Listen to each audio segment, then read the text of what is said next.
क्या इंसान को 4 शादियां करना लीगल होना चाहिए? क्या कम उम्र में शादी करना लीगल है?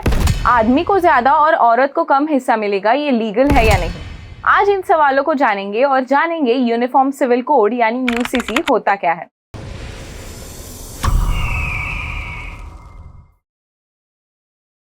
So hello and welcome to LabTech Innovations. This is Srishti and we give you information related to research, technology and current affairs.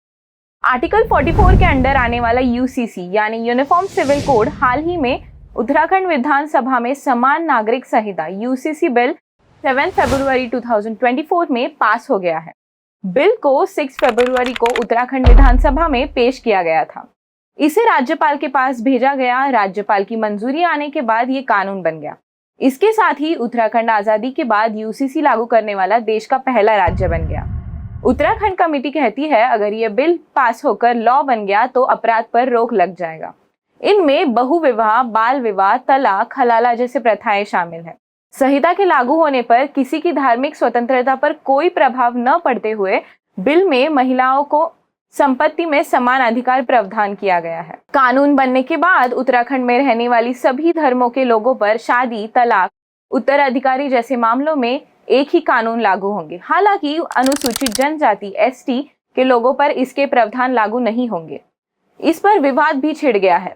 Jamiat Ulema ए हिंद का कहना है कि जब यूसीसी से आदिवासियों को छूट दी जा सकती है तो मुसलमानों को क्यों नहीं। एक बयान जारी कर जमीयत के चीफ मौलाना अरशद मदनी ने कहा है शरीयत के खिलाफ किसी भी कानून को मंजूर नहीं किया जाएगा, क्योंकि मुस्लिम सबके साथ समझौता कर सकते हैं लेकिन अपने मजहब और शरीयत के साथ नहीं।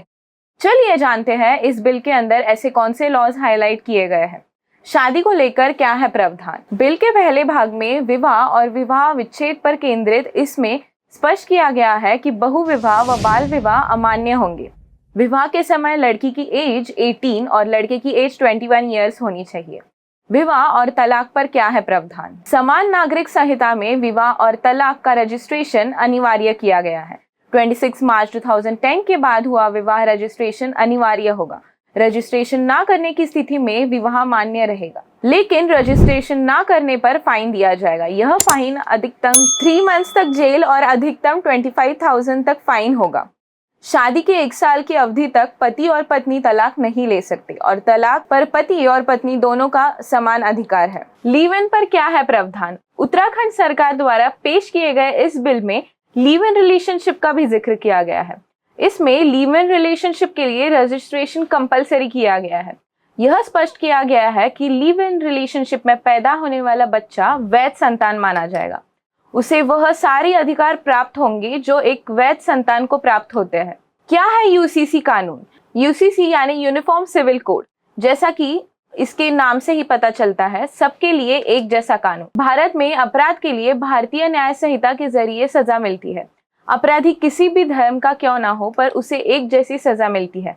लेकिन विवाह, तलाक, रखरखाव, विरासत, गोद लेने और उत्तराधिकार जैसे मामलों में अलग अलग धर्मों के लिए अलग अलग कानून है। हिंदुओं के लिए हिंदू मैरिज एक्ट और मुसलमानों के लिए मुस्लिम पर्सनल लॉ बोर्ड के जरिए इस पर फैसले लिए जाते हैं।